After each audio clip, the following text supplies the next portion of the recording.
आज जो मैं बताने वाला हूँ वो टॉपिक है ऑन द बेसिस ऑफ एमाइनोट्रोलाइट के वो हेल्थ सप्लीमेंट जो क्योर करेंगे इन्फ्लेमेशन की प्रॉब्लम को, इन्फ्लेमेटोरी प्रॉब्लम्स आपकी बॉडी के अंदर।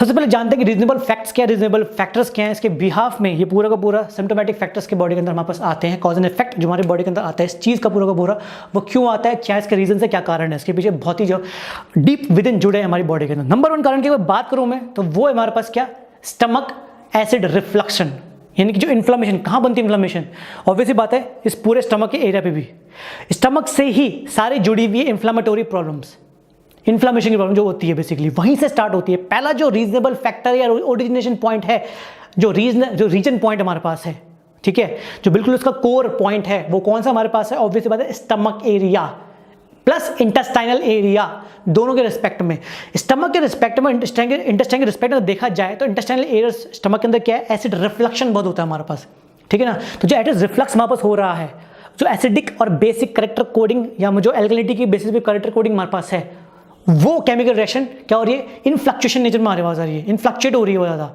ठीक है ना। उससे क्या हो रहा है, केमिकल रिएक्शन, जो भी बॉन्डेज इन्वॉल्व हुए हैं हमारी बॉडी के अंदर एंजाइम्स के रिस्पेक्ट में, बैक्टीरिया के रिस्पेक्ट में, हमारी बॉडी के अंदर जो प्रॉब्लम्स और है उसके रिस्पेक्ट में, जो पूरा का पूरा हमारा पूरा डाइजेशन सिस्टम बना हुआ है, गट बना हुआ है, स्टमक गट बना हुआ है, उसके रिस्पेक्ट में वो सब कुछ क्या हो रहा है, इम्बैलेंस हो रहा है। उसके हिसाब से क्या हो रहा है, और प्रॉब्लम साथ में आ रही है, अल्सर, ठीक है, अल्सरेटिव कोलाइटिस, ठीक है, कोलन कैंसर, ठीक है, intestinal cancer, IBS, irritable bowel syndrome, ठीक है ना, कॉन्स्टिपेशन, ठीक है, ये चीज सब एक साथ जुड़ी हुई है, समझ रहे हो। वहां से क्या हो रहा है, इन्फ्लेमेशन और ज्यादा बन रही है, इसोफेगस एरिया तक, विंड पाइप एरिया तक पूरा का पूरा, ठीक है। तो यहां से करते करते क्या हो रहा है, आपकी पूरी बॉडी डिसबैलेंस हो रही है और वहां से इन्फ्लेमेशन आपकी वहां पर स्टार्ट हो जाती है। नंबर 2 की बात करूं मैं तो आपका फूड जो बहुत इंपॉर्टेंट है, अनन्यूट्रिशियस फूड। नंबर 2 बहुत इंपॉर्टेंट बता रहा हूं मैं आपको, अनन्यूट्रिशियस फूड कौन कौन से, सिर्फ एक नाम लूंगा, वो है जंक फूड, बीवरेज फूड, ठीक है, आपका प्रोसेस फूड जो भी आप खाते हो, burger, pizza, sandwich, momo, chow mein, chop से बहुत लंबी लिस्ट है, राइट।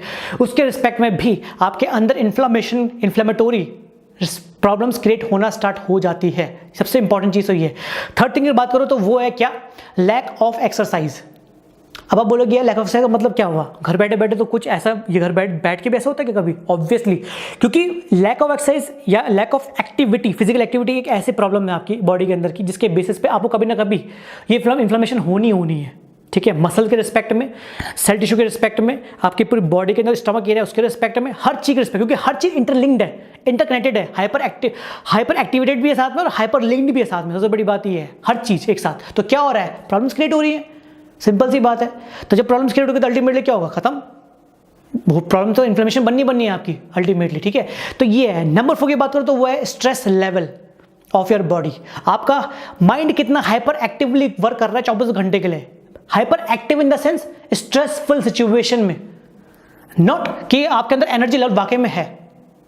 दोनों में डिफरेंस है, चेक करना, ऑब्जर्व करना खुद से अपने, एनर्जी लेवल वाकई में है या आप hyper activity level, stress level पे, स्ट्रेसफुल मोड में काम करो, स्ट्रेसफुल एक्टिवेशन मोड में काम कर रहे हो। ये खुद से ऑब्जर्व करना पड़ेगा अपनी बॉडी पे कि एक्जेक्टली चल कर हमारे माइंड में, माइंड कैसे वर्क कर रहा है। सबसे बड़ी बात तो ये है, एनर्जी लेवल मोड में तो बहुत अच्छी बात है, कोई दिक्कत नहीं है, स्ट्रेस नहीं होना चाहिए, लेकिन समझ रहे हो, स्ट्रेस नहीं होना चाहिए।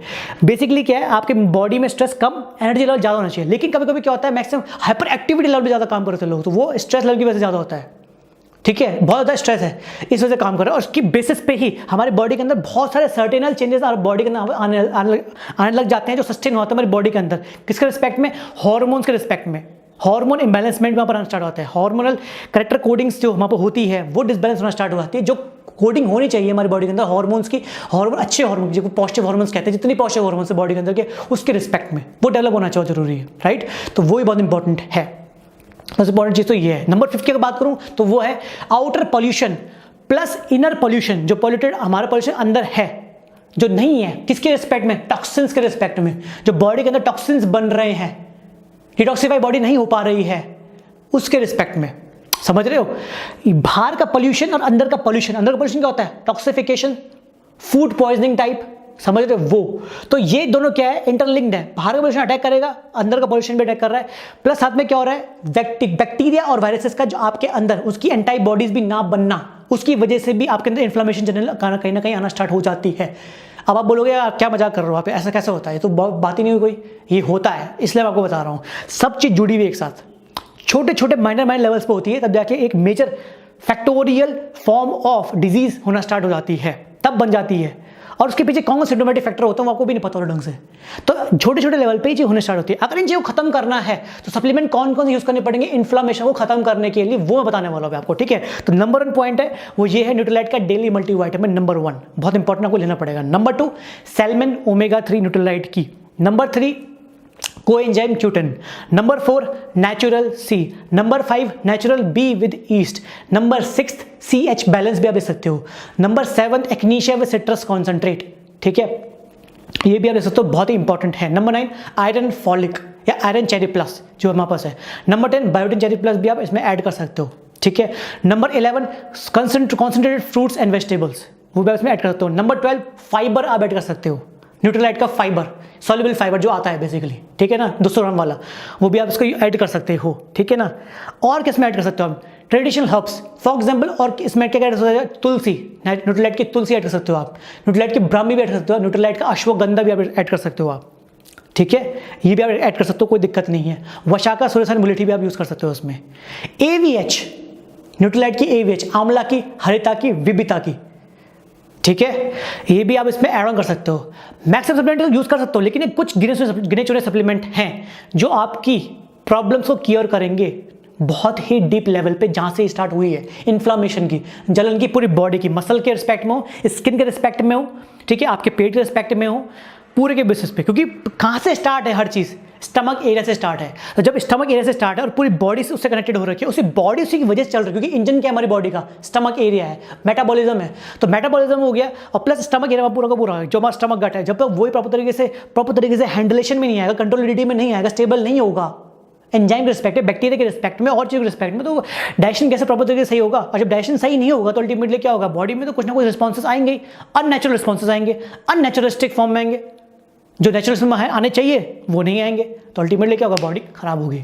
तो ये कुछ सप्लीमेंट थे on the basis of inflammation के बेसिस पे, ताकि आप अपने प्रॉपर तरीके से अपने को इन्फ्लेमेशन को कम कर सको, ठीक है। Thank you so much and have a nice day, goodbye, thank you.